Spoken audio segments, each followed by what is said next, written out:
তাজা তরমুজ খেতে কার না ভালো লাগে। মাঝে মধ্যে অনেকে তরমুজের উপর লবণ, চাট মশলা ছড়িয়ে খান। এভাবে তরমুজ খাওয়া কি ভালো? বাড়তি কোনো উপকারিতা মেলে কি, নাকি শুধুই স্বাদের জন্য লবণ ছড়িয়ে তরমুজ খাওয়া উচিত? চলুন জেনে নেওয়া যাক। তরমুজের স্বাদ বাড়ায় 1 চিমটে লবণ। তরমুজ আরও মিষ্টি খেতে লাগে। লবণের মধ্যে থাকা ক্লোরাইড আয়ন মিষ্টি স্বাদের রিসেপ্টরের মধ্যে মিথস্ক্রিয়া করে। এর জেরে মিষ্টি ভাব আরও বেশি অনুভূত হয়। সহজ ভাষায়, লবণ তরমুজের প্রাকৃতিক মিষ্টতাকে আরও বাড়িয়ে তোলে। তরমুজ শরীরের ঠান্ডা ও হাইড্রেট রাখে এবং এতে রয়েছে 92% পানি। এমনকি পটাশিয়ামের মতো মিনারেলও রয়েছে, কিন্তু এতে সোডিয়ামের মাত্রা কম থাকে। এই গরমে শরীরের ইলেকট্রোলাইটের ভারসাম্য বজায় রাখতে হলে তরমুজের উপর লবণ ছড়াতেই হবে। লবণের মধ্যে থাকা সোডিয়াম ইলেকট্রোলাইটের ভারসাম্য বজায় রাখতে সাহায্য করে। লবণ ছড়িয়ে তরমুজ খেলে শরীরের ইলেকট্রোলাইটের ঘাটতি মেটে। লবণ পাকস্থলীতে পাচক রস ও নিঃসরণ বাড়াতে সাহায্য করে।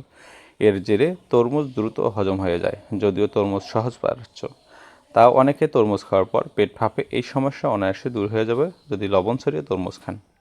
লবণের পরিমাণের দিকে নজর না দিয়ে তরমুজের উপর লবণ বা চাট মশলা ছড়ালে চলবে না। বেশি লবণ দিলে তরমুজের প্রাকৃতিক স্বাদ নষ্ট হয়ে যায়। পাশাপাশি শরীরে অতিরিক্ত সোডিয়াম প্রবেশ করে। 1 বাটি তরমুজের উপর 1 চিমটে লবণ বা চাট মশলাই যথেষ্ট।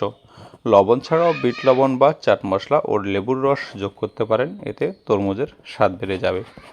তরমুজ শরীরের বিভিন্ন পানি এবং যে 92% পানি রয়েছে সেটি শরীরের জন্য অনেক উপকারী। এই নর্মাল মৌসুমে তরমুজের যে উপকারিতা, তরমুজ খাওয়ার যে প্রবণতা, তরমুজ যে শরীরের অনেকাংশে উপকার করে সেটি আমরা বুঝি এবং এটি আমরা সকলে শেয়ার করব, যাতে করে সহজলভ্যভাবে তরমুজের মাধ্যমে আমাদের শরীরের পানির ঘাটতি পূরণ হয়। আজকে পর্যন্ত বন্ধুরা, ধন্যবাদ। ভালো থাকুন, সুস্থ থাকুন এবং আমাদের চ্যানেলে নতুন হয়ে থাকলে সাবস্ক্রাইব করুন, ভিডিওগুলো শেয়ার করুন।